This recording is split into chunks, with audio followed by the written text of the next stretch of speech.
Sí. Rosa arqueada. Rosa arqueada, como el delirio de tu mente, como la inmensa curva de nuestros cuerpos soslayados, en profundidad solemne. Socávame la gleba, hastiando la noche de aromas incendiados, dibujando quistes en los bordes de tu frente.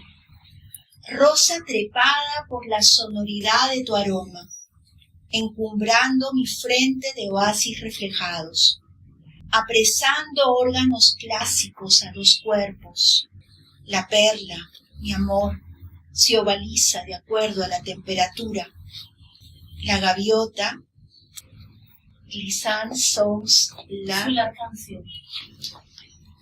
Rosa arqueada de Suyun, de Rosa Fálica, este libro mítico, un hito poético en la tradición de la poesía peruana escrita por mujeres, un libro para sentipensar el cuerpo, los cuerpos, los dos cuerpos, el nosotros erótico, como luego nos va a compartir nuestro compañero Mario Zúñiga, y también para sentipensar el vínculo de Rosa Fálica con nosotras, con nosotres, como lectores nuevos y antiguos.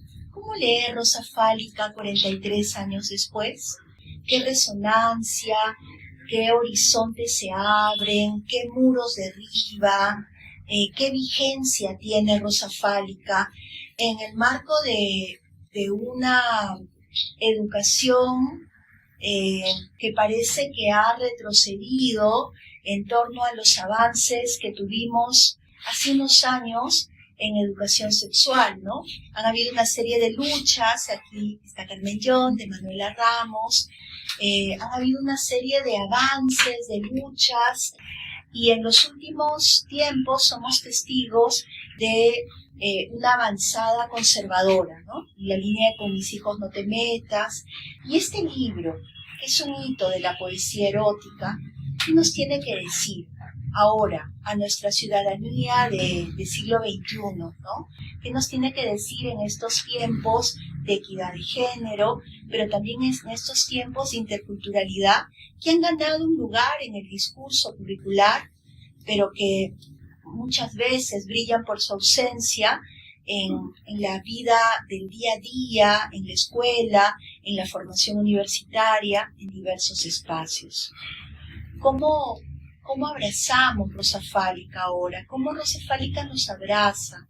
¿Qué nos dice a nosotras, a nosotres? ¿Qué le dice a Ana Luisa Ríos, que es también una poeta muy talentosa, amazónica, actualmente estudia Derecho, también estudia Educación, tiene una vasta trayectoria interdisciplinaria, es activista de la poesía, de la literatura infantil, una gran promotora cultural y ahora nos honra con su presencia, es una gran difusora también cultural. ¿Y qué nos va a decir nuestra maravillosa Suyun en esta noche que se abre como Rosa Fálica, ¿no? Para sentipensar saberes, para también cuestionar prejuicios, para cuestionar, en fin, la vida misma del contexto de producción de Rosa Fálica y la vida misma de este contexto de recepción del 2025. ¿Cómo ha circulado Rosa Fálica? ¿Y qué significó para Suyun escribir este libro? ¿Cómo fue este ritual? ¿No? ¿Cómo fue este tiempo de creación? ¿Qué ha significado para ella escribir este libro con esta, imagínense, esta portada, solamente la portada, este fragmento de una obra de Goya, ya rompía esquemas, ¿no? Y ella, con esta sutileza, con este ritual místico que tienen los poemas, donde se conjuga su identidad china y amazónica, nos ofrenda de otra manera un universo erótico, ¿no? que vale la pena compartir, desentrañar, que vale la pena conversar, ¿no? Para formar, repito, nuevos lectores. Ese es el objetivo de este espacio, Sean bienvenidos a Placeres Poéticos y otras sendas, que forma parte de Placeres Totales, un proyecto liderado por Placeres Compulsivos, por Vero Villarán, que ganó los estímulos económicos del MINCU, ¿no? La primera poeta que abre este ciclo es Suiyún, por su relevancia estética, poética, porque nos parece importante también empezar por una autora de la selva, esa selva invisibilizada cuando hablamos de Perú, y también por eso nos parecía importante convocar al compañero poeta Mario Zúñiga Locio, que también es un talentosísimo poeta y que además nos va a ofrendar una doble mirada, ¿no? Una mirada de antropólogo, una mirada de gran caminante y mediador en conflictos amazónicos, ¿no? En él habita una muchedumbre de creadores, es uno de los últimos ganadores del premio José Watanabe de poesía de la Asociación Cultural Peruana Japonesa. Es un maravilloso lector también y nos honra con su presencia. Ha preparado, ¿verdad?, un texto que va a valer la pena que conversemos. Y vamos a... Gracias, un ratito. Y bueno, la verdad es que Suiyún, quiero recordarles que vive apartada del Puntanal Ruido, vive en Guarochirí, en Santa Eulalia. Ella no suele participar en estas actividades literarias. Es un honor, un lujo que ella nos acompañe ahora, y creo que lo que corresponde es recibirla con el máximo cariño y con muchos aplausos.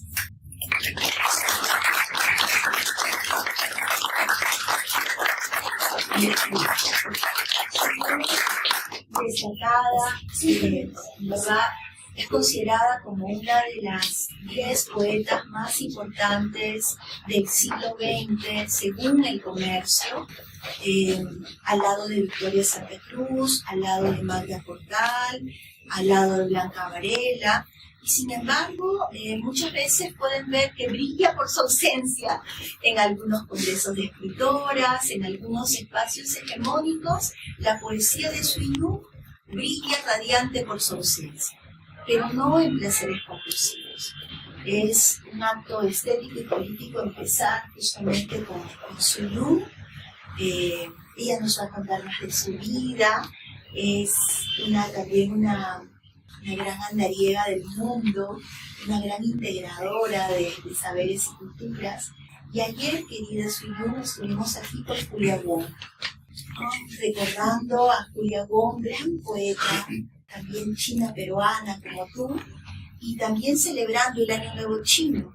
Y nos asombrábamos porque el azar, que no es azar, hace que estas dos actividades de dos poetas trascendentales de la poesía contemporánea coincidan con el Año Nuevo Chino de la Serpiente de Mandos. Bienvenida, querida Suiyún. Más aplausos para ti.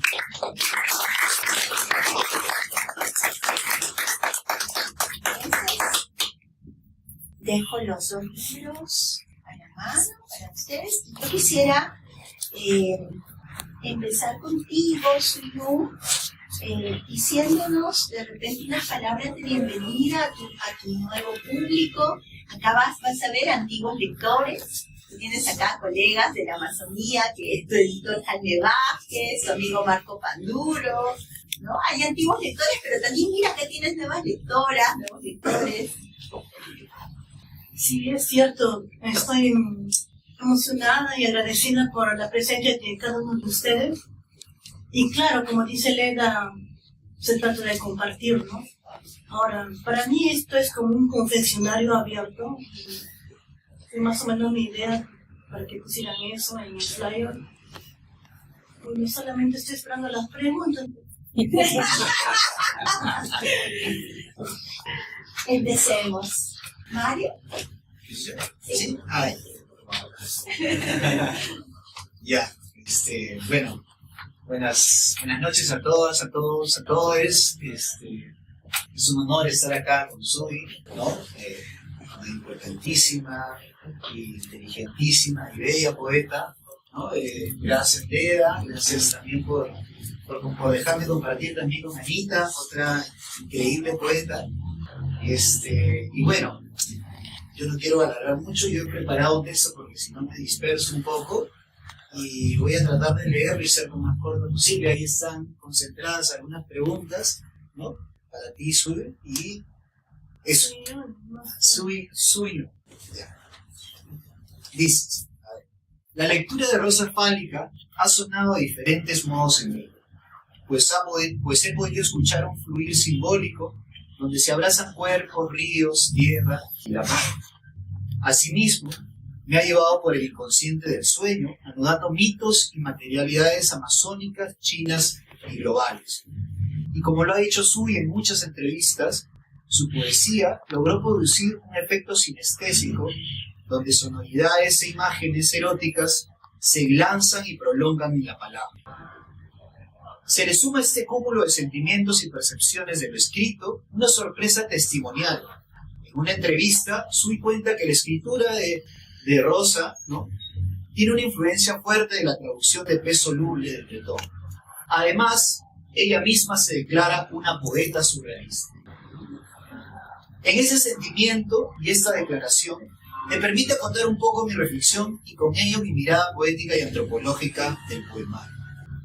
Así, primero quiero consultarte dos temas con sus subtemitas ahí, ¿no? Uno, la escritura automática y en esto el uso de la sonoridad. Y dos, la producción simbólica del agua como eje de una fuerza yin-yang en ella y el sentido del mar en el poesía. Por otro lado, una lectura sachantropológica.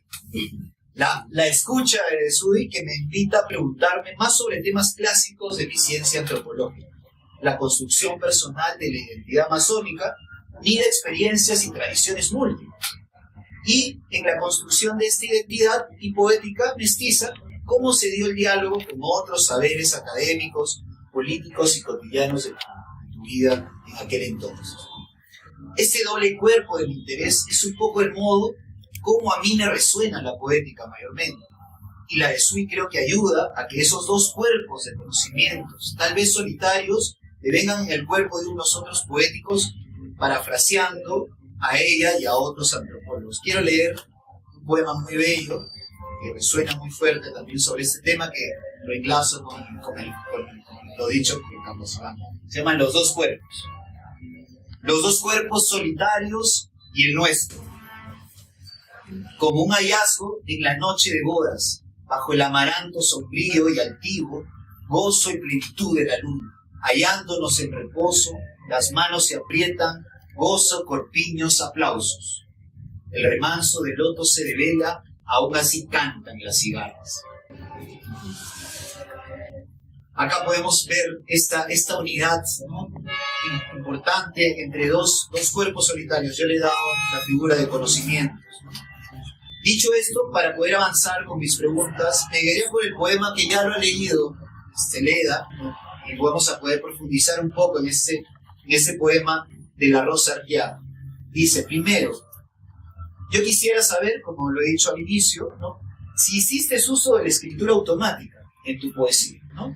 Y en ese marco, ¿cómo trabajaste la sonoridad, ¿no?, y su unión con las imágenes que combinas? ¿Fue el azar? ¿Las tallaste luego? ¿Dejaste el borrador ahí y lo publicaste, ¿no?, o ajustaste el ritmo de los poemas? Lo pregunto porque es evidente que la lírica del verso libre que usas requiere de un trabajo arduo para que los poemas suenen bien.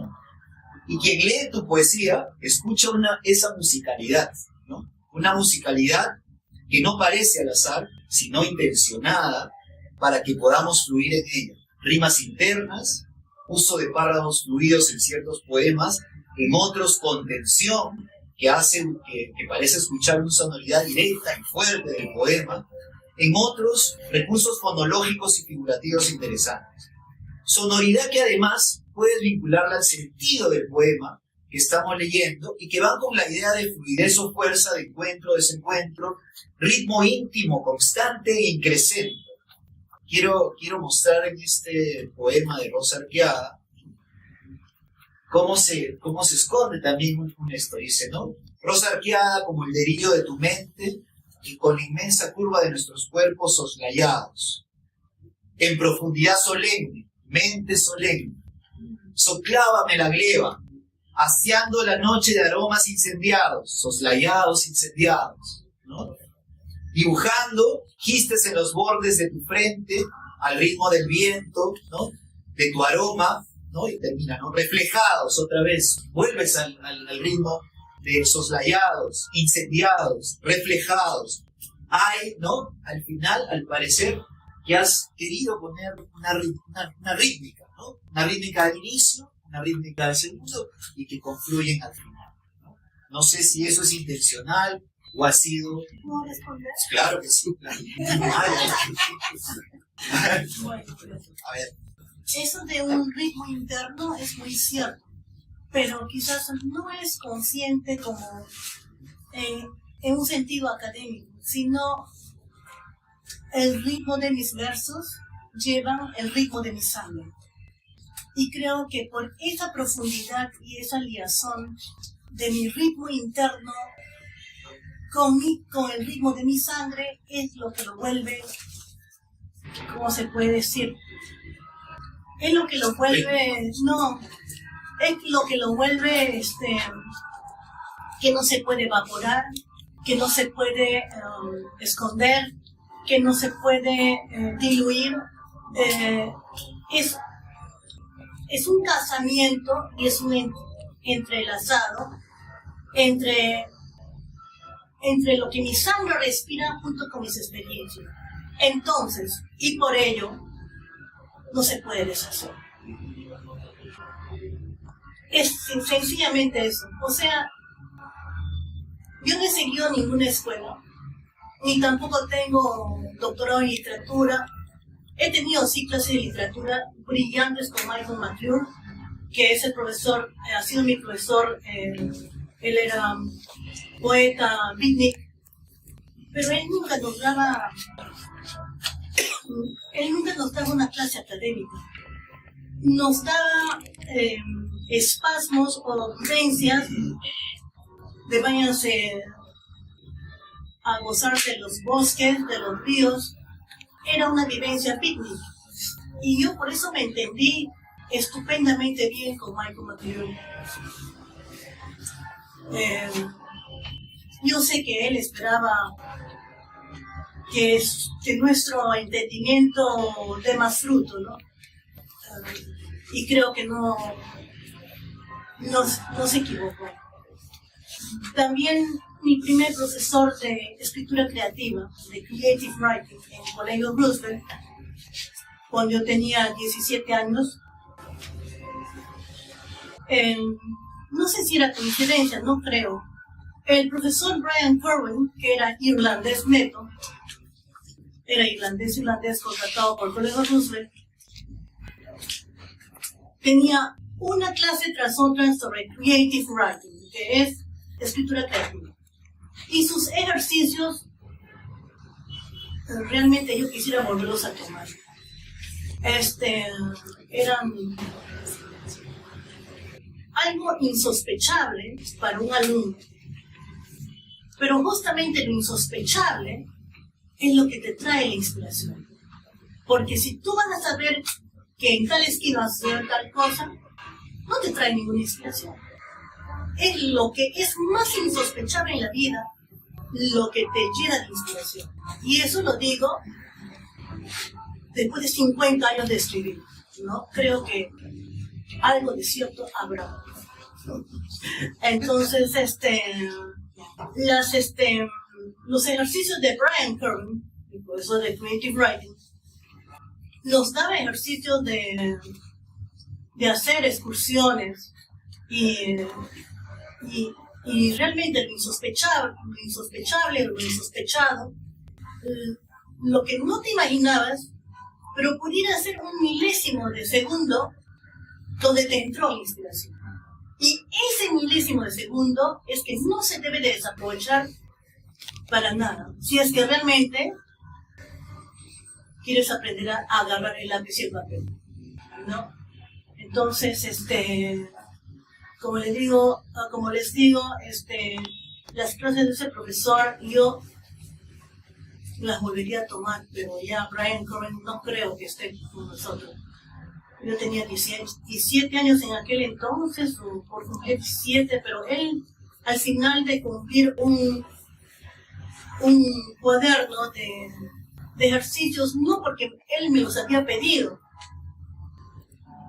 ocurrió sencillamente que yo no podía dejar de escribir. Llegaba a mi casa y mientras almorzaba escribía, y claro, no era ningún escrito serio, sino estaba desechando ripias, porque estaba comenzando recién a descubrir mi aliento de escritor. Recién. Entonces, mis padres eran muy sabios. Ellos me veían escribir, me dejaron de lo más tranquila, nunca me interrumpieron, me apoyaron a aprender todos los idiomas que yo podía aprender. Y bueno, creo que eso fue mi gran fortuna realmente, tener unos padres tan sabios, ¿no? Y doy gracias a Dios sobre todo. Y bueno, eso creo yo que fue la primera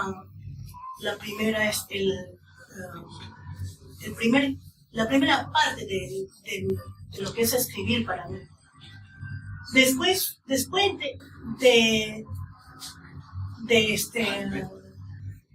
escribir tantas ripias, yo le mostré al profesor, porque el profesor decía, a ver, ustedes escojan un personaje a quienes ustedes tienen mucho afecto o una ligazón emocional, a la persona con quien tiene más fuerte ligazón emocional, y descríbanlo. Pero escribir eso en un idioma, para mí el inglés es mi tercer idioma, porque el segundo o el primero es el chino o el castellano, pero llegué a dominar bastante bien el inglés y comencé a soñar en inglés. No sé, es cierto. ¿Cuál es su primer idioma? ¿El chino o el castellano? No sabría decir, porque mis padres me hablaban en chino, yo les respondía mitad en chino, mitad en castellano. Cuéntales a tu público qué significa Suyun.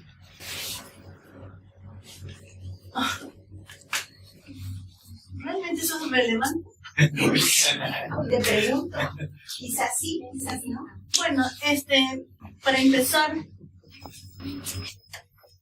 así como quizás a Leda le sorprendió cuando le dije, Leda, quiero pedirte un gran favor, a ver si pueden tocar mambo, porque eso pusieron mis padres cuando nací. Es que nadie esperaba mi nacimiento realmente. Prácticamente vine como una sorpresa, ¿no? Entonces, cuando nací finalmente, mis padres lo tomaron como si fuese casi un milagro realmente. Entonces, ellos no sabían cómo expresar su alegría y pusieron mambo a todo volumen. Y yo realmente, no, ¿verdad? No estoy mintiendo. Cuando me di cuenta del impacto que tuvo el mambo de Pérez Prado en mi persona. Yo fui becada a Alemania y me quedé como 12 años. Entre esos 12 años, yo naturalmente iba a la biblioteca porque fue lo que visitaba, tenía carnet bibliotecario. Y un día en la biblioteca me di cuenta que había un long play de Pérez Prado. Y ahí estaba el mambo.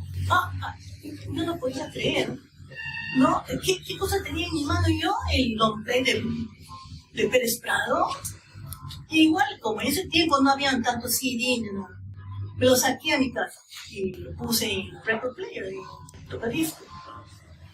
Pero ustedes no saben qué sentí yo cuando escuché esa música.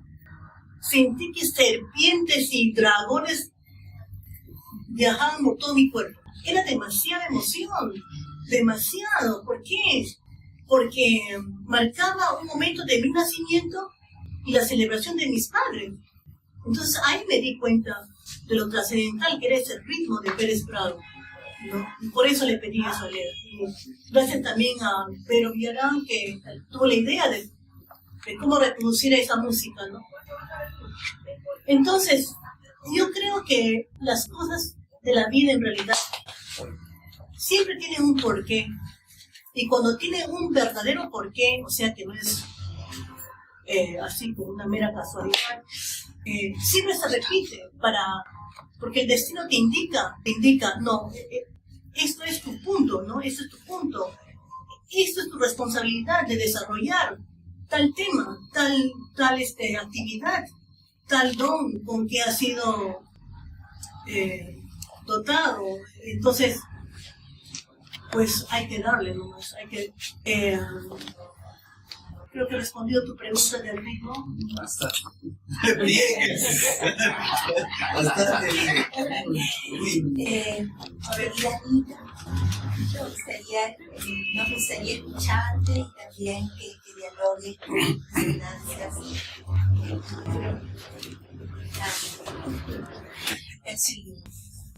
Buenas noches, respetado público. El agradecimiento a la librería Placeres Compulsivos, a la señora Villarán, a Leda, por ella siempre utiliza el término por fraguar, por este aquelarre. Muchas gracias, Leda. Gracias, maestra Suyun. Yo guardo todo, guardamos un respeto, ¿no?, especial, y además por la sencillez que todos los maestros, Me siento maestra, yo solamente he escrito los poemas. Gracias por aceptar estar aquí, con todo lo que implica el traslado. ¿Podemos hablar como amazónicas o como académicas? No, amazónicas, amazónicas. El lenguaje amazónico. Entonces, eso para las preguntas. He escrito algunas libros, ¿no? Su pluma es inmensa, es inconmensurable, su poética. Y yo sí he encontrado, al igual que Mario, ¿no?, sí he encontrado que su poética tiene eufonía, ¿no? Sus poemas tiene un ritmo interior y suena bien, suena musical, ¿no? Aunque no tiene rima, son poemas en verso libre, pero tiene un ritmo interior que, cuando uno escucha los poemas y los lee, cuando lleguen a su casa y leen los poemas, grábense y suena muy bueno para dormir, incluso. Sí, para dormir, porque duermes así apacible de que o sea, de cuna.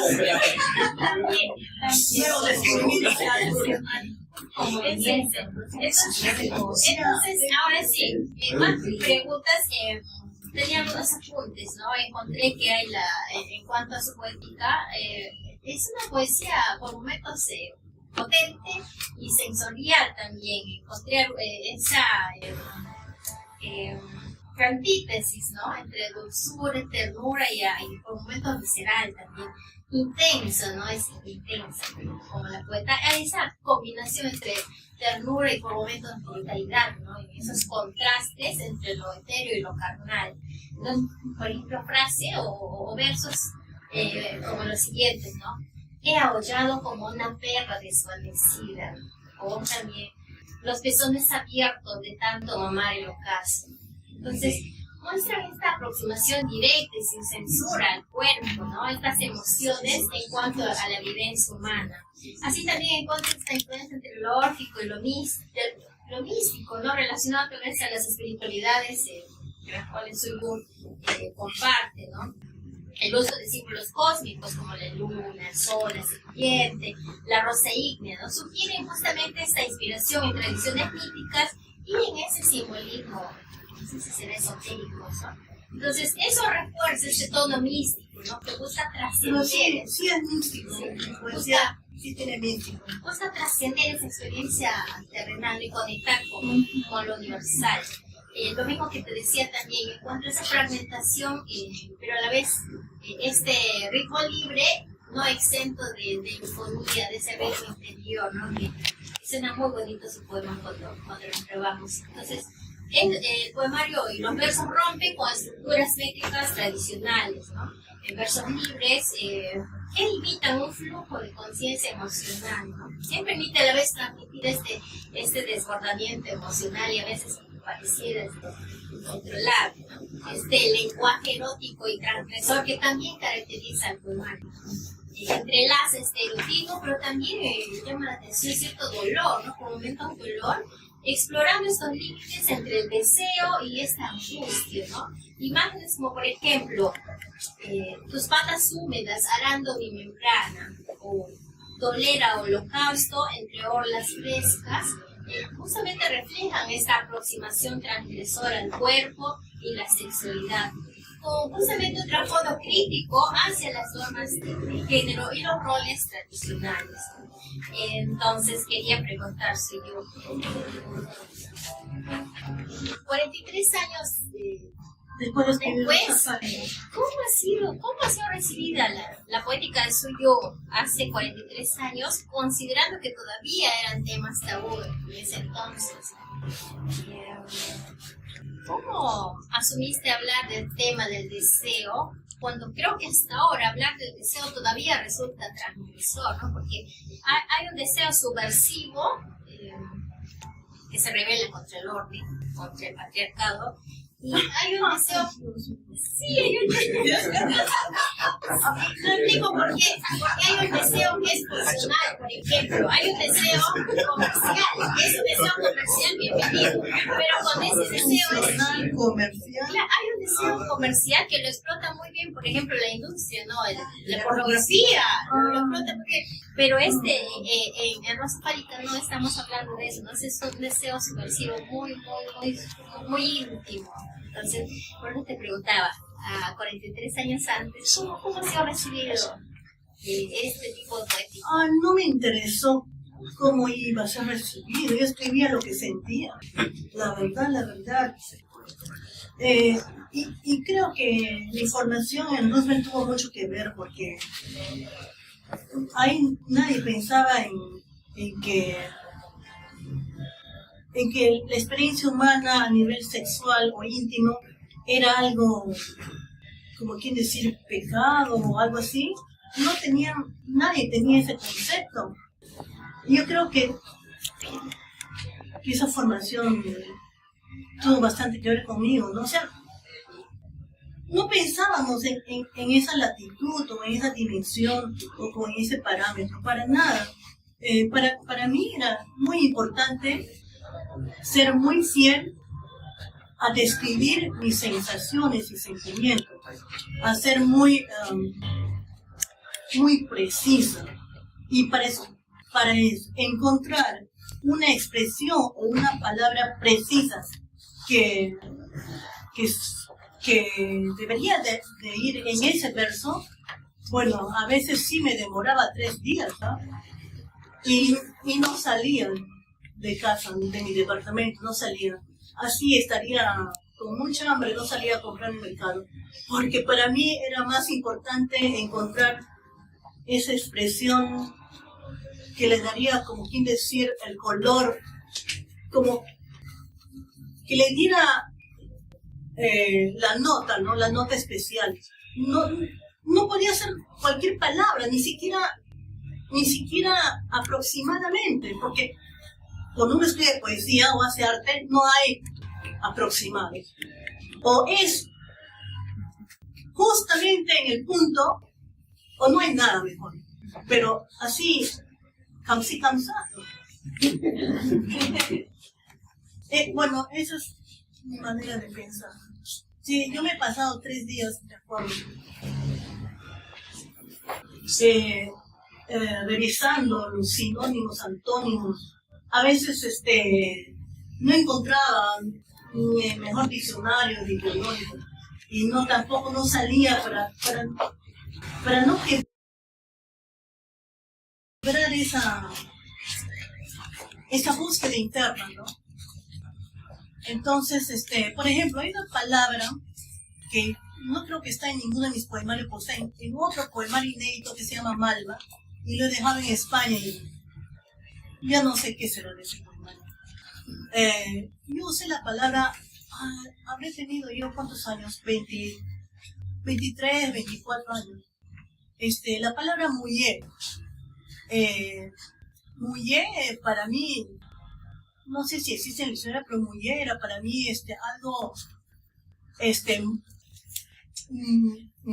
muelle, o sea, algo como una almohada de plumas, pero también mujer era algo, como merecido, ¿no? Entonces, a veces yo creaba mis propias palabras, porque a veces yo creaba, se tiene diferentes idiomas, y también no solamente idiomas, sino tradiciones, no solamente idiomas, sino palabras.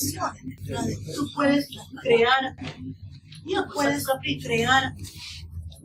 pero es peligroso, pero usar palabras solamente diccionario porque dice, no, pero esa palabra puede ser sofisticado. Pero si no conoces a fondo el contexto y la vivencia de tal palabra, pues suena bien ridículo. Pues suena bien ridículo. Por eso, preferible escribir poco nomás, pero bien escrito, que escribir bastante y no decir nada, ¿no? O sea, para hacer eso mejor decir nada, ¿no? O sea, para hacer eso mejor nada. Mario, creo que quería seguir explorando en la identidad y otras cosas. A ver, el segundo. La erótica que es el ente transversal del poemario, ha sido comentada por varios estudiosos, lo mismo, e incluso lo han hermanado con poética medieval romana. Tú mismo has hablado de tus influencias de autores místicos, en mi caso, me han resonado imágenes materiales que pienso son centrales en la poética, una mística más vinculada a tu ascendencia corporal y poética. Pienso en una materia, ¿no? Para no abrir una materia, hay varias materias para no abrir mucho. El agua como fluido. El agua tiene como compañeros simbólicos la sangre, el río, el mar, la lluvia, el sueño, los entiendo como una intención clara de hacer presente, todos fluidos, ¿no? Tienen que ver con lo femenino como creación, pero ese yin, por acción del verbo, el viento, el sembrar, el arar, la tierra, el aráfero, el energizar, los cielos, el fuego, ya entra en una dimensión ya. Entonces, por ejemplo, tienes dos poemas. El del inicio es como que te da la entrada de ya. Todo lo que guarda el verbo es la sangre, y la sangre va irrigando la sangre. Las entrañas, los cuestionables ojos, para mí, las sensaciones táctiles, como el ascenso del verbo con un río es sabio, amargo, impecable, amar, cae el fuego, el fluido allí, cae el verbo ya, el fluido ya. Ya, ¿sabes? Ya, pero de una mística china, y ahora, ¿no? Pero volviendo al agua, figuras como el río y el mar se hermanan también, y el mar se hermana, imagen que me sube, se hermanan con la Amazonía y el cuerpo, con ritos nórdicos, con figuras cosmológicas. En este caso, mi primera pregunta es, ¿cómo influencia la herencia china, influencia la poética de Rosa Fálica? ¿Cómo se influencia ella? ¿Cómo se ve? ¿Cómo tú dejaste ser esa influencia china? Si bien los amazónicos te reclaman para ellos como la poesía erótica, luego de lugar a la Amazonía, el yin, de la llevas a abrazar el mar, otros elementos como una tradición que chino en primer lugar, y luego una más global en primer lugar, y luego una más global y simbólica, y hay connotaciones ahí muy interesantes, esa palabra no es por una palabra, está atrás de la tradición. Por ejemplo, atrás Cábame la gleba, pienso en Diana, ¿no? La diosa sumeria de Diana, como se llama, de la agricultura, pero también de la erosión. No es una palabra solamente gleba, no es que está ahí, sino también gleba con la tierra. Dinana es anterior a Dinana, ¿no? Sí, pues. Listo. Y el otro, ¿no? Y después, y una segunda pregunta, el uso del mar. Se habla de que es una poética amazónica, pero hay bastante uso del mar el uso de mar en muchos poemas como contexto, como metáfora contextual, hace referencia a un momento tuyo. Hace referencia a qué el uso del mar, siendo tú amazónico, ¿no? ¿Por qué el uso del mar siendo tu amazónica? Y también yo pensando lógicas y poéticas sobre el mar, como la madre, cómo influencia la figura de tu madre, cómo influencia, ¿no? Porque siempre has hablado de tu padre como el verbo, como el antiguo padre para crear. Pero tu madre, ¿cómo entra en ese universo? Mi madre con el mar no tiene que ver. El mar en mi poesía, es cierto, yo hablo mucho el mar. Es cierto, yo hablo. Bueno, muchas veces también en las oportunidades he mencionado el nombre de Ramón Mujica. El Ramón ha sido un compañero de clase, en el colegio. En muchas clases. Entonces, nosotros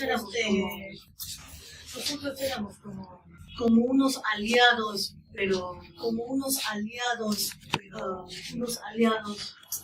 sin declaratorios, ¿no? O sea, éramos unos aliados en silencio, pero él me leía muchísimos versos, o sea, en el colegio Roosevelt, o sea, en el momento de, se llama en inglés break, o sea, hacíamos una pausa, y nosotros nos íbamos a la biblioteca ahí a leer diferentes poemas que Ramón escogía, pero como le decía Ramón, y siempre le vuelvo a repetir, cuando tú y yo leíamos, o yo te escuchaba leer William Blake o Shakespeare o Lorca o Keats, ni yo ni él, nadie pensaba que en algún momento esto iba a ser realmente mi columna vertebral. Pero ahora, ¿por qué menciono a Ramón? Porque nosotros éramos compañeros de clase y a veces el profesor Johnson, que era de historia, nos mandaba a hacer unos research papers, investigación de un X tema. Y entonces recuerdo que Ramón había escogido el tema de escritura sagrada, creo, algo de sánscrito. Y yo, bueno, él es no tiene mucho cráneo, ¿no? Ha escrito muchísimos libros. Es antropólogo cultural. Entonces, yo había escrito sobre pintura china, creo, pintura china y poesía. Y como éramos pues con pinches sin declaratoria, yo pasaba a veces algunos fines de semana en su casa en La Punta, y su casa estaba frente al mar. En La Punta. Salías al balcón, ahí estaba el mar.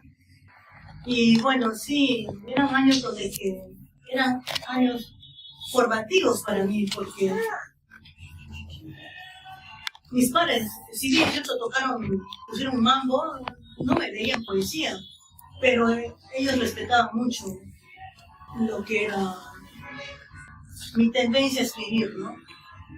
Eso puede ser la respuesta, creo yo, porque yo quise mucho y lo sigo queriendo a Ramón, pero claro que con los años el amor se va transformando, ¿no? En ese tiempo era un amor platónico terrible, pero ahora también nos comunicamos, pero ya a otro nivel. Además, él escrito sobre Rosa. Sí, él escribió el prólogo. Ramón hizo la primera presentación de Rosa Fálica en el 83, cuando su primera presentación fue en Petro Perú. Estaban ahí Ramón Mujica y el autor de Ñahui, que es Doro Vargas Vicuña. Y aquí está Ramón Mujica, en el prólogo. Y también sus dibujos de adolescentes. Sí. Antes de ir ya, quería hacer un pequeñísimo apunte como mediadora de lectura. Lo que nos acaba de compartir Suyun es un hermoso ejemplo de cómo la biografía lectora se construye también por la interacción con nuestros pares, ¿no? A veces, más que el influjo de, digamos, no sé, una orden rígida de lee esto o un plan lector rígido, es también ese compartir con tus compañeros, con tus compañeras, cómo se construye ese itinerario de lectura, ¿no? Leían juntos ley, cómo comparten estos trabajos que van haciendo, tu escritura en China con poesía, ¿no? Me parece muy interesante esa biografía lectora, donde hay un diálogo con un compañero que además, bueno, Era mi maestro. era un compañero maestro, ¿no? Es mentor, sí. Y eso quería señalar brevemente en contraposición con varias de tus contemporáneas de los 80. Yo pertenece a la generación del 80, a este boom de la poesía erótica femenina, Rocío Silva Santisteban, Carmen Ollé, Mariela Dreyfus, y frente a estos diversos circuitos poéticos, este gran grupo de gran calidad poética, el otro día conversábamos con Mario si te consideras una poeta insular. ¿Insular? ¿Cómo así? O sea, apartada. En estas compañeras las conoces, han conversado, pero digamos, por lo que cuentas, es más significativo, más hondo tu compartir con un Ramón Mujica. Ah, por supuesto. ¿No? Claro. ¿Has leído a tus compañeras de los 80? Sí. ¿Cómo se llama? Rosela Di Paolo. Rosela Di Paolo tiene un poemario, creo que es su primero, Pruebas de Galera, me parece muy buen poemario. De los otros no los he leído con tanta atención, pero Pruebas de Galera sí me gustó bastante. ¿Y el tututu? El tututu, no sé. Sigue, Mario, con No, le toca a la compañera. este boom de la poesía erótica femenina, Rocío Silva Santisteban, Carmen Ollé, Mariela Dreyfus, y frente a estos diversos circuitos poéticos, este gran grupo de gran calidad poética, el otro día conversábamos con Mario si te consideras una poeta insular. ¿Insular? ¿Cómo así? O sea, apartada. En el sentido de que el diálogo con estas compañeras, las conoces, han conversado, pero digamos, por lo que cuentas, es más significativo, más hondo tu compartir con un Ramón Mujica. Ah, por supuesto. ¿No? Claro. ¿Has leído a tus compañeras de los 80? Sí. ¿Cómo se llama esa chica? Rosela Di Paolo. Rosela Di Paolo tiene un poemario, creo que es su primero, Pruebas de Galera, me parece muy buen poemario. De los otros no los he leído con tanta atención, pero Pruebas de Galera sí me gustó bastante. ¿Y el tututu? El tututu, no sé, a ver, Sigue, Mario, con el tututu. Sigue. No, le toca a la compañera. Ajá. Lo de Yin y Yang era, ¿no? Pero ya.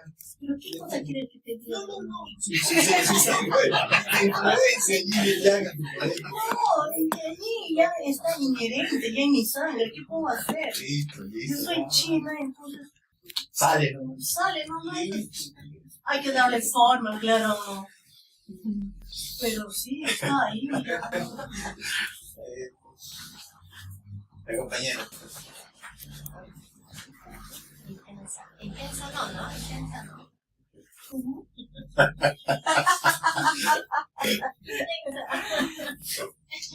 Así te dice la poesía, ¿no? O sea, ¿estás de acuerdo con aquellos que dicen Suyun tiene una poética insular, intensa, ¿no? Insular en el sentido de que, digamos, hay un universo propio, particular. Ah, sí. 100%, 200%. Claro, ¿no?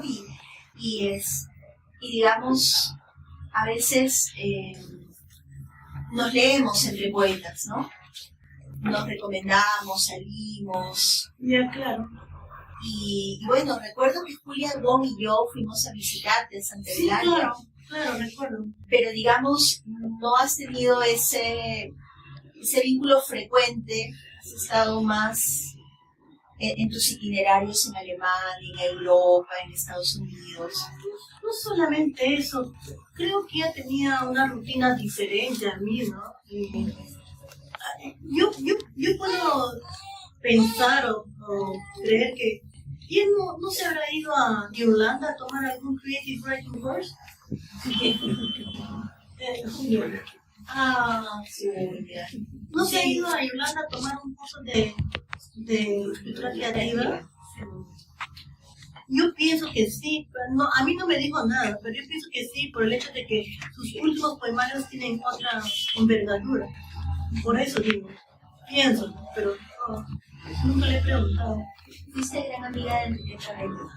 Sí, de Enriqueta Beleván, porque Enriqueta Beleván era la que me decía, esto me parece bien, esto me parece que lo puedes obviar. Sí. Entonces ella sí fue una compañera poeta que dialogó con tu obra, sí, y que te dedica un poema en su sí, último libro, ¿no? Y yo también le dediqué un poema. Tú también le dedicas, ahí está.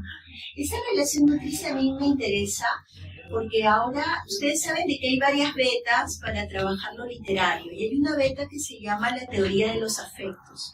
Entonces se analiza la correspondencia entre escritoras, se analiza cómo se construyen saberes desde la amistad poética. Entonces me interesa a mí esa perspectiva. Podríamos hacer un artículo de Ketty Beleván y Su Yung, dos grandes poetas, pero un poco como Emily Dickinson, ¿no? Apartadas del mundanal ruido. Enriqueta en su jardín, en su casita. Ella es mucho más hermética que yo. Sí, claro. Pero es una buena poeta, sí. Tiene la musicalidad. Tiene la musicalidad porque ella es profesora de flauta dulce. Anita. Entonces, sí, bueno. ¿Te consideras hermética? Yo no, estoy hablando de Ketty. Soy yo. Ay, no. Sí. Pero sí, uno siempre guarda algo, ¿no? En ese poema, Canto y Sueño, la caricia perdida, potente, pero había otro, la cruel cobardía. Me llama la atención la figura del trompetero. Estaba pensando el trompetero, ¿no? Voy a hablar. Mi esposo trompetero. Yo tenía un esposo, pero que no compaginaba con mi mundo, ni con mi vuelo. Entonces, el esposo alemán. No es ave. ¿Es un ave? ¿Dices la figura de un ave o es trompetero porque toca trompeta? No, puede ser un encabalgamiento. No, trompetero era una manera de decir. El ave, ¿no? No. Es el trompetero que toca trompeta. Tampoco. Es otra cosa. Es una metáfora esta frase. Es una metáfora, algo que no lo podía describir porque no encontraba la palabra. Entonces, una metáfora es como una alusión, ¿no? De repente estaban tocando sueños inalcanzables, pero que no alcanzaban. Y ya, ¿qué podía hacer yo? Más que escribir sobre el trompetero. Qué interesante, el que toca sueños inalcanzables. Soy yo. Dime. Y para escribir, yo encontré un nuevo término poético. Por ejemplo, jinetea. Eso ya pues, poético. es prácticamente una descripción de hacer el amor, ¿no? Pero Descálzame, túrbame.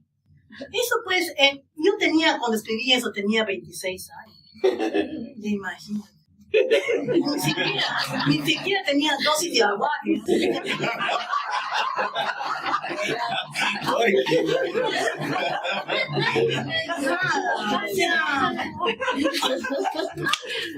Ella solita preguntó y ella solita se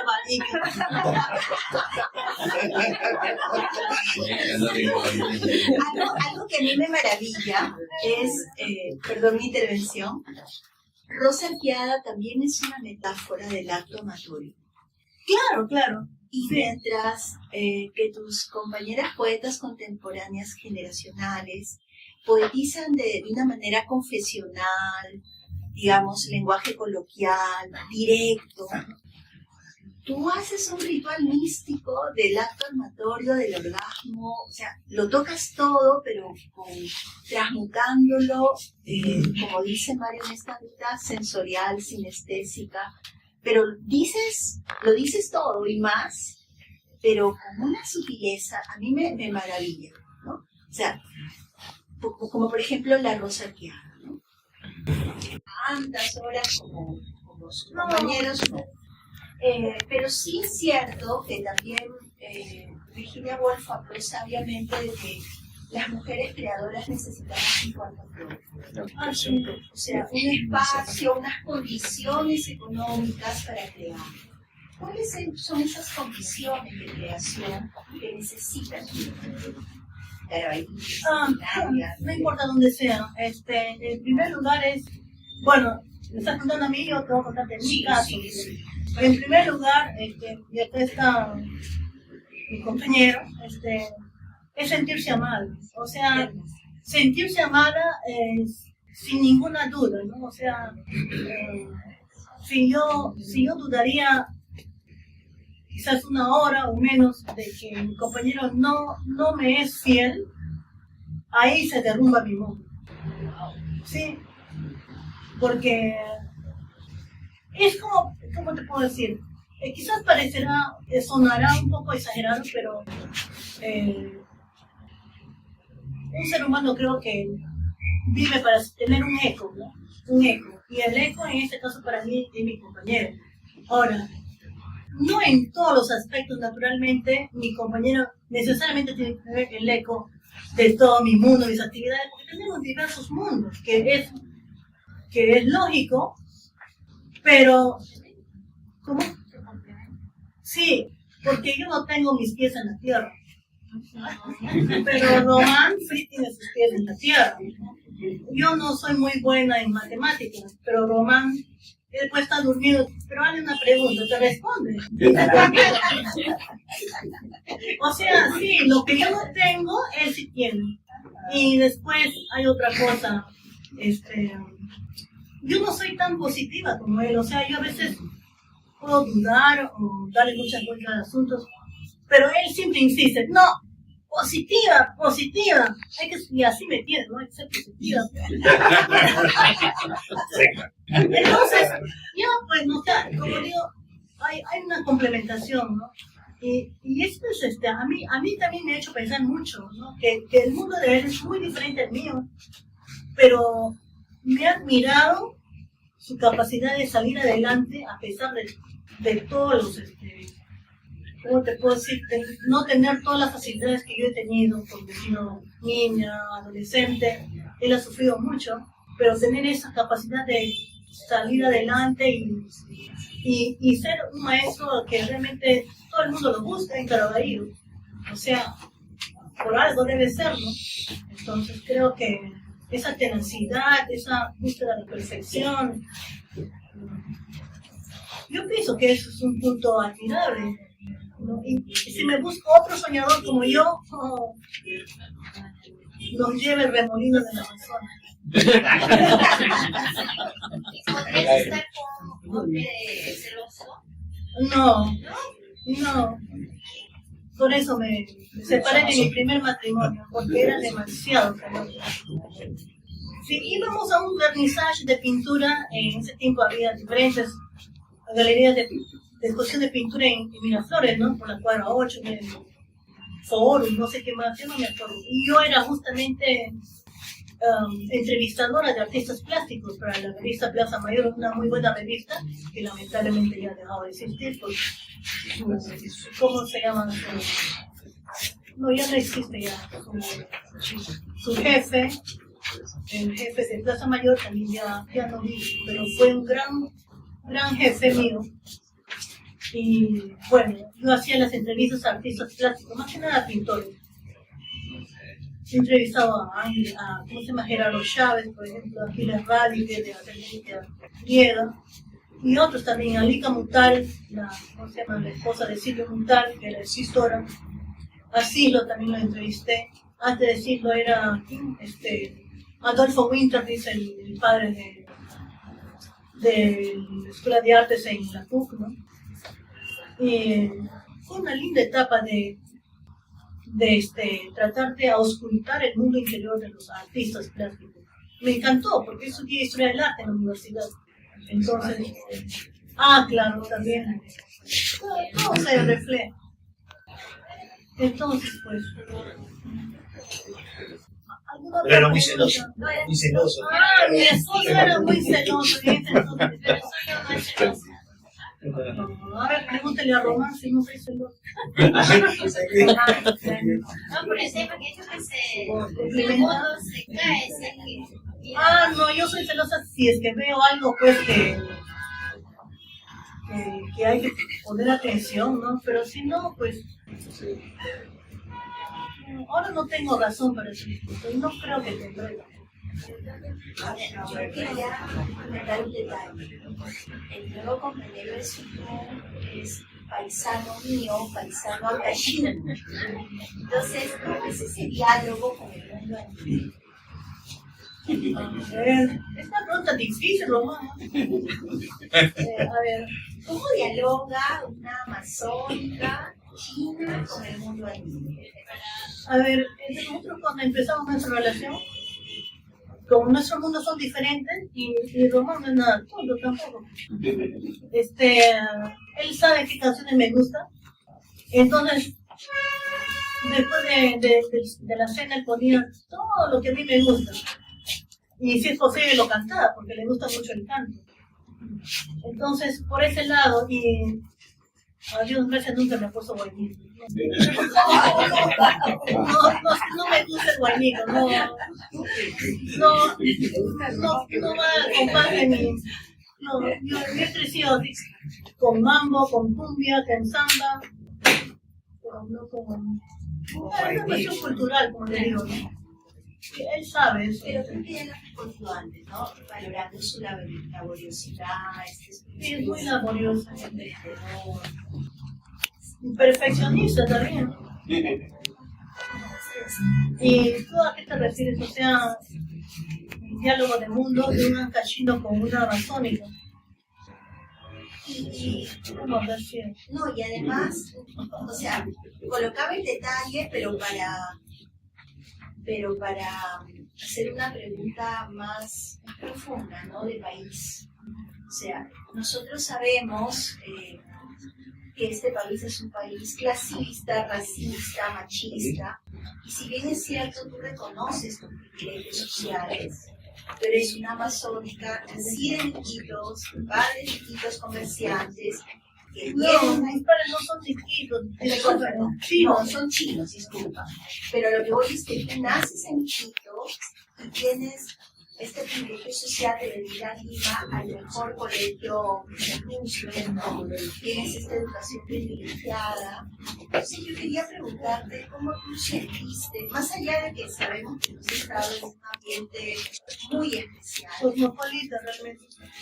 ¿En qué momento tú ves este desencuentro, esta herida que es el tema del racismo en el mundo? ¿Lo has visto? ¿Lo has visto afuera, en el extranjero? ¿Lo has visto acá, en tu condición de amazónica y china? ¿Lo has padecido? Mira, yo recuerdo cuando se inició el ciclo de poesía femenina en el año 80, creo que fue. Estaba en el Instituto Nacional de Cultura, o sea, en la Casa de Pilatos, en ese entonces era el Instituto Nacional de Cultura. Estaban los responsables para seleccionar quienes entraban en el ciclo de poesía femenina, eran Marco Giorgi Montero y Eleodoro Vargas Vicuña. Entonces, me dijeron, bueno, pero para participar en el ciclo de poesía femenina tienen que haber publicado pues, en algún sitio, ¿no? Yo solamente tenía una plaqueta que había publicado mi poesía en España, en Sevilla. Y con eso bastó. Después había publicado, antes de España, había publicado, había ganado un concurso a nivel de universidad todavía, o el primer poema que escribió, pero está en inglés. Y está dedicado a Ramón Mujica. Entonces, con esos, uno que ganó el premio a nivel universitario a nivel nacional de Estados Unidos, yo no fui la única premiada, pero fui seleccionada para representar a la Universidad California College. Y después en España, que me publicaron una plaqueta de Sevilla, con eso ya me aceptaron. Entonces, para ese 5 de agosto del año 81, le habían programado a Yolanda Westphal. No sé nada de Yolanda Westphal. Pero en ese entonces, cuando Suyun era una perfecta desconocida, así era yo, perfecta desconocida, y Yolanda Westphal estaba para el 5 de agosto. Le dijeron a Yolanda Westphal, con usted va a leer la poeta Suyun. No sé, ella inventó de que estaba mal de la garganta, que no podía asistir. Pero para mí fue mi gloria, porque la noche fue mía. Nadie había, yo no sé si Yolanda Westphal se inventó una excusa, o no sé la razón, tampoco me interesa saber. Pero la razón es el hecho es de que no quiso participar la noche conmigo. Pero eso fue para mí muy bueno. ¿Por qué? Porque esa noche yo había invitado a la taller cultural Antonio Amado Moreno, que está dedicado a Rosa Pali,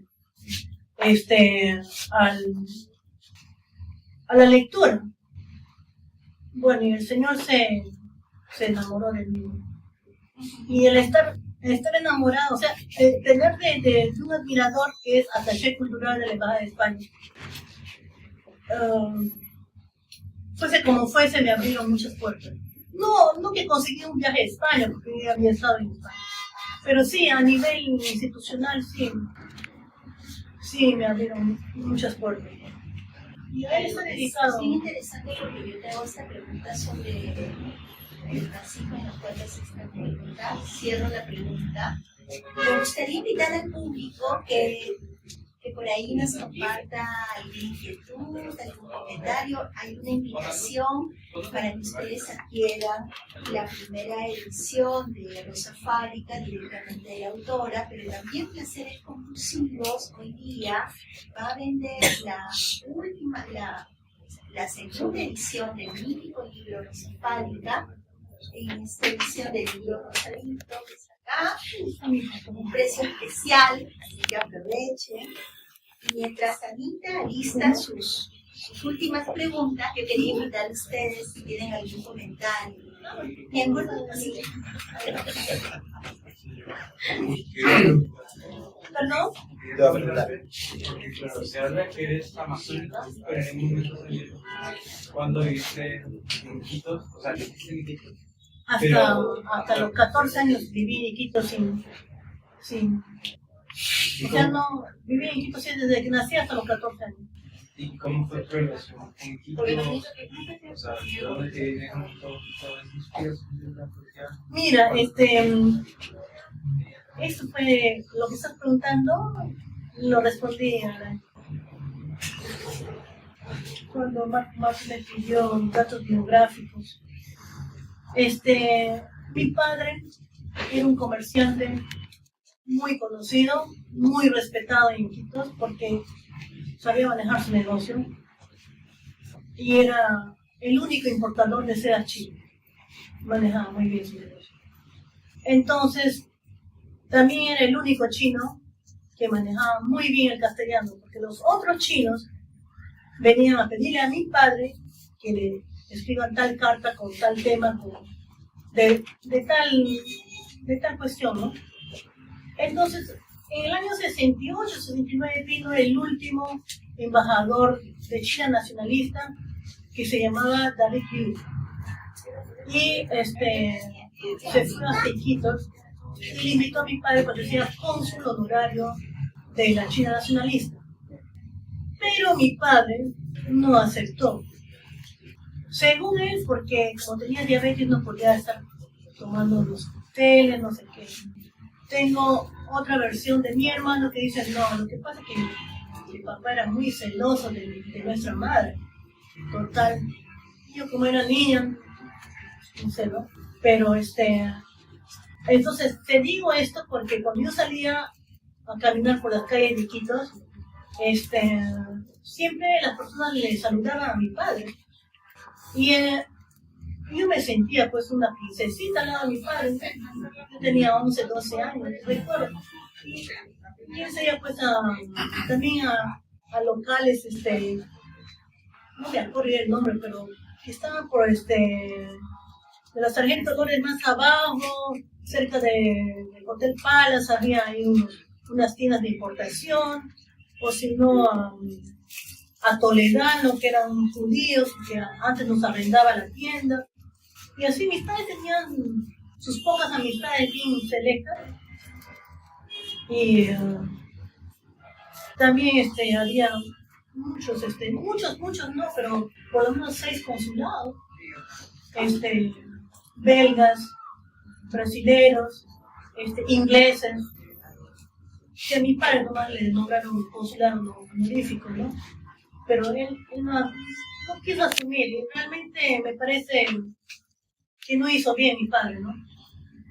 Pero por ese hecho de que le habían nombrado cónsul honorífico,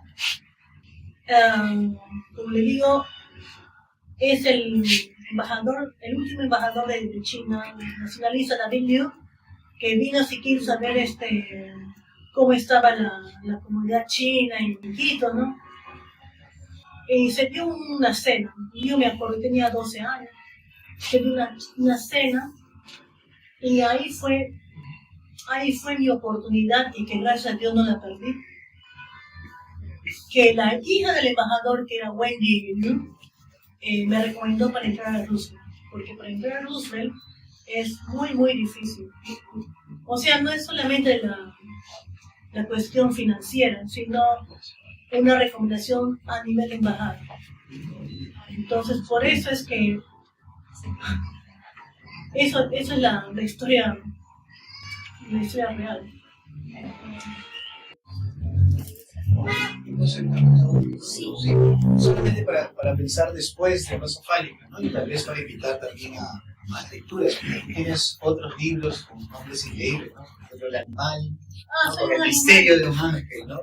Bellísimo. O sea, esa otra Vorágine. Esa otra vorágine ya se alimenta de dónde? Se alimenta de tradiciones poéticas de qué tipo. Ese título, Soy un animal con el misterio de un ángel, es justamente lo que yo siento que yo soy, por eso lo puse. Así de fácil, no es que alguien me dijo, oye, ese título será de algún autor surrealista, bueno, sí, yo soy un surrealista, pero ese solamente estoy poniendo nombre a... Sí. Claro. Sí. Y ya, nada más.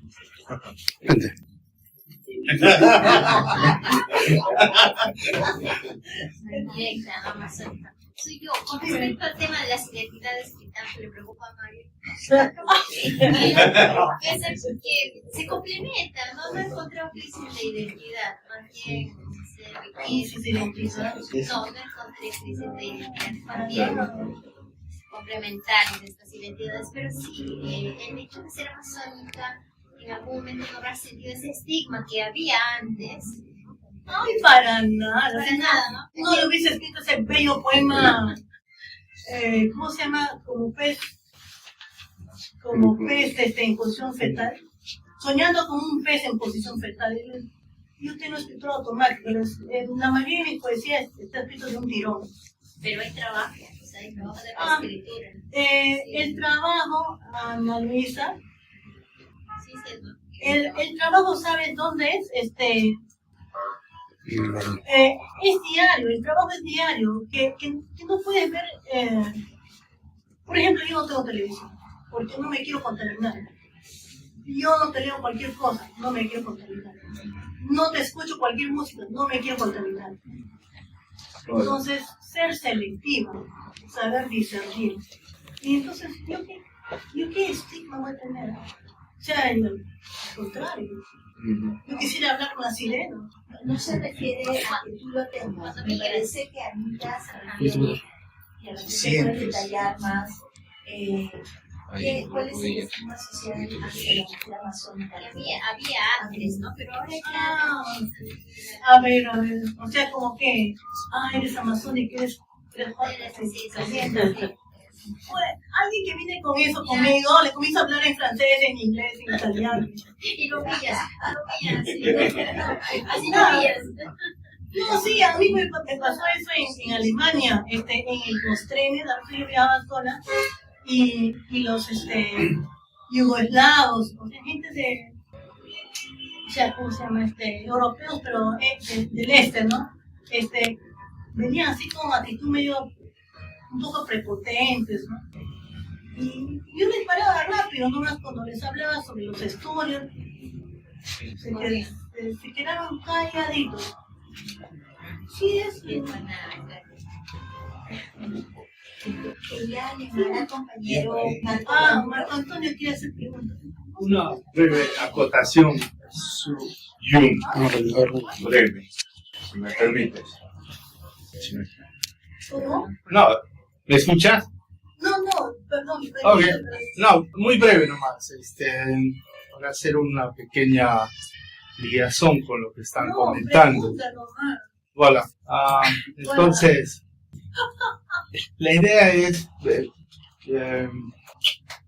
Marcuse me hablaba eso de mediación inconsciente, ¿no? ¿Quién? Marcuse, Herbert Marcuse. Bueno, él decía que hay una mediación inconsciente en la cual normalmente uno no es consciente, obviamente, ¿Ya? de un proceso que puede ser creativo, ¿no? Es decir, si tú mencionas eso de que creas una especie de vallas y de muros para no contaminarte y que tu poesía fluya, Es selectivo. bueno, ese digamos, pues es un trabajo subterráneo, Sí, subacuático, de una subcorriente, ¿no? Que no se traduce. Uno se Ajá. entrena en eso. Bueno, que no se traduce necesariamente en, oye, estoy frente a un papel y mírame, tómeme fotos y me paso 6 horas escribiendo, cosa que no necesariamente, hay un trabajo muy silencioso, inconsciente, como dice Marcuse. Entonces, primero eso y con esto termino. Se te ha preguntado mucho sobre cuál es tu proceso, se repite, y eso tú lo has, digamos, patentado, esto de escritura automática. Y también si era un afán deliberado de tu parte de escribir así, ¿qué van a pensar el público? Simplemente, y lo has reafirmado, de que bueno, yo escribo porque pues, me nace y lo he escrito así, etcétera. Entonces, exactamente, bueno, mi punto es, ahora, 40 años después, ¿cómo sientes o relees Rosa Fálica y cómo lo sientes? Esa es mi pregunta. Es un capítulo vivido, pues. Ya es un capítulo vivido, ya. Lo escribí cuando tenía 26 años. Ya, o sea, muchos años. Sin embargo, sí, yo quisiera viajar por lugares que nunca he estado y poder descubrir nuevas sensaciones. Por ejemplo, te digo algo que yo no lo iba a compartir, pero te lo comparto. Una vez en Facebook, yo no tengo televisor ni me interesa tampoco, me topé un árbol africano, no sé cómo se llamaba, Pentulawa, un nombre, Baobab. No, tenía un nombre que quería decir en su idioma, ramas que rugen con el viento. Y yo cuando vi esa imagen, esa descripción así corta, yo realmente hubiese querido estar al lado de ese árbol. Yo ya me imaginaba viajando allá, porque es realmente mi naturaleza. O sea, yo en el horóscopo chino, en cosmogonía china, yo soy madera, mi elemento. Y siempre el viento está conmigo, así como ese el mar, ¿no? Por eso del mar ya lo expliqué. Pero el viento es algo que me acecha como sensación, ¿no? Entonces, cuando vi ese árbol, que su nombre significaba las ramas que rugen con el viento. Yo no te puedo decir en lo que sí, pero es un exagerado, pero sí. Creo que si hubiese estado ahí en ese momento, ¿qué cosas no habría escrito? ¿Por qué? Porque es una experiencia inusitada, es una experiencia nada común, ¿no? Y es justamente lo que mi esencia llama, porque yo soy árbol, soy madera. Entonces, lamentablemente no lo he vuelto a encontrar en Facebook, pero sí, me dio así un tiempo de, ¿cómo te puedo decir? Más que de soñar despierto, como una especie de alucinación, porque tocaba una esencia, una fibra muy mía, muy íntima, ¿no? Gracias por compartir esta imagen que da cuenta de tu sensibilidad viva, que está creando, que está resonando, ¿no? Esa es una, como si querías estar ahí en ese lugar. Creo que una pregunta más. Sí. Bienvenidos. ¿Qué espiritualidad practicas con la lectura de la gente? ¿Qué espiritualidad? Sí, practicas. Sí. ¿Cuál es la espiritualidad? Tal vez la amalgama de la cultura masónica con lo oriental, como hablas de No, sí, un tiempo, yo ¿qué tanta estaba, influencia eso? en los años, comienzo del 2000, un poco antes del 2000, yo me relacionaba mucho con chamanes, amazónicos, claro, porque soy del Amazonas también, ¿no? Y yo me sentía muy cómoda con ellos, lo que mi familia nunca entendió, ¿no? Porque ellos tenían el prejuicio, ¿no? De la luz, de cómo sea. No, pues es un prejuicio. Yo no veo la parte externa, yo veo la esencia del ser humano, ¿no? La esencia y la vibración.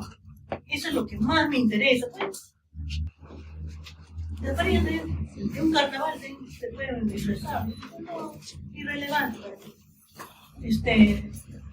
Un tiempo andaba mucho con chamanes, pero después me di cuenta, incluso tuve un compañero chamán poderosísimo, que hasta se volvía invisible.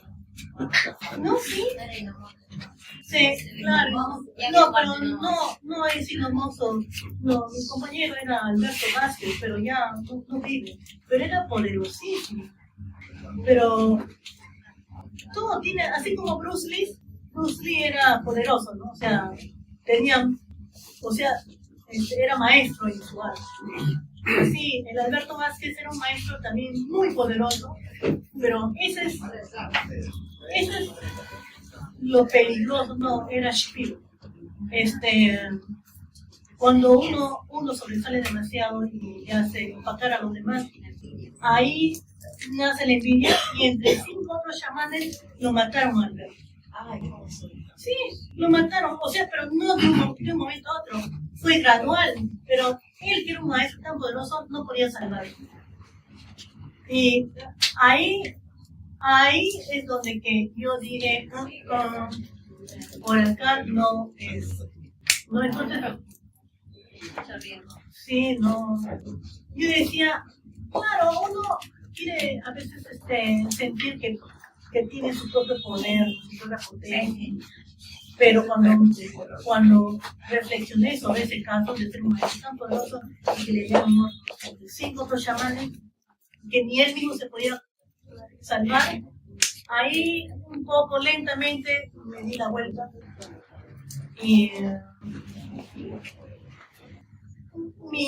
mi búsqueda hacia Dios, hacia Cristo, no fue repentina, sino que yo, al ser tan sensible, bueno, sé que la pobreza no está muy lejos, no sé cuánto de lejos está y cuánto de cerca, pero sé que no está muy lejos. Pero yo sé ya que tengo que prepararme. O sea, yo tengo esa religiosidad como cuando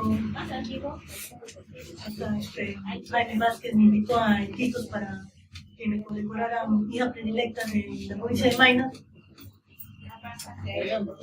Yo no esperaba eso en ningún momento, pero cuando salí a hablar tenía que agradecer algo. Estaba tan emocionada que salían las lágrimas.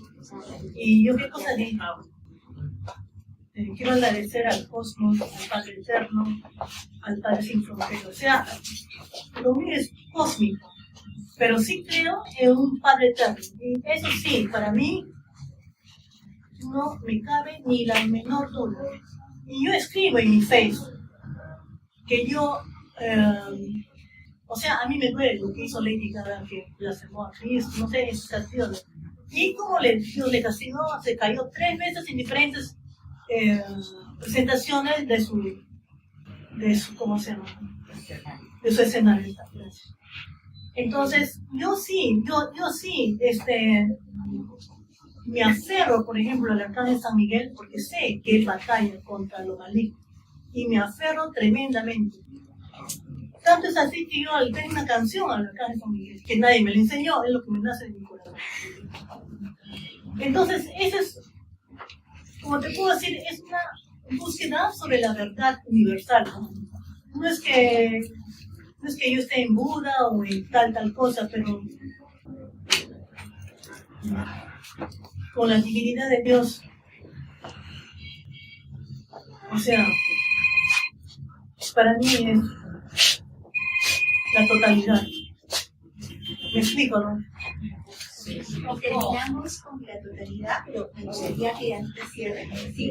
Estaba pensando, las imágenes, yo respeto todo lo que estaba pensando, las imágenes justo hace unos días se mostró en la iglesia por el velorio de la compañera Teresa y los murales en las iglesias, las pinturas potentes, veía elementos muy fuertes, pero cero deseo. O sea, ¿Cómo? ¿Cero qué? Cero deseo, castrado el deseo. Estaban las mujeres, los ángeles, los piececitos, pero las mujeres no muestran nada de deseo, solamente veía mujeres con dolor, sufrimiento. Para traer la espiritualidad, me parece. Para eso, pero ahí es como la religión a través de la historia también ha castrado el deseo, justamente como un mecanismo para controlar el cuerpo de las mujeres, pero creo que eso lo hablaríamos después para abreviar, porque es otra cosa. Tendría que ser el capítulo de la sociedad babilonia. No sé, no creo. Pero es bien interesante porque creo que hay varios otros tópicos que podemos seguir conversando contigo desde esa clave de yin y yang, ¿no? Porque efectivamente hay una mística en tu poesía, pero a la vez también hay un cuestionamiento al orden establecido, y aquí te está no solamente deslizándose, que también han habido mecanismos de opresión desde la religión católica y otras religiones, como sabemos, ¿no? Pero sabemos que esa no es tu búsqueda, porque eso existe, ¿no? Eso ha existido, lamentablemente, y ahora vemos en fin, vemos la corrupción y vemos una serie de problemáticas que como no cuestionar y denunciar, ¿no? Problemáticas injustas. Pero bueno, podríamos seguir conversando toda la noche. Les agradecemos la presencia, les agradecemos la escucha, el compartir, y esto no acaba aquí, porque yo digo, ¿no? ¿Qué sentido tiene poetizar sobre la belleza, la solidaridad, si no vamos a encarnar en nuestra vida esa búsqueda de la belleza, esa búsqueda de la solidaridad? Estamos aquí para poder conocer un poco más de su Yun, de su poesía, pero también hay una invitación para que compren sus libros, la segunda edición con Jaime Vázquez, con Placeres Conclusivos, o la primera edición con la autora que también ha traído una serie de bocaditos amazónicos y Juanes, ¿no? Su Yun ahora nos necesita, tiene que costear tratamientos de salud muy costosos, así que esa segunda parte, esa ya parte final va a ser para ver el tema de los libros, las firmas y también para la repartición de los Juanes. Empezando, nos vamos a ubicar afuerita y ahí vamos a estar. Muchísimas gracias a Placeres Conclusivos, a Vero, por la acogida, la hospitalidad. Muchísimas gracias a cada uno de ustedes por estar, por ser, por compartir. Gracias a todos. Gracias a todos. Gracias, querida Suyu. No vas a aplaudir para mí.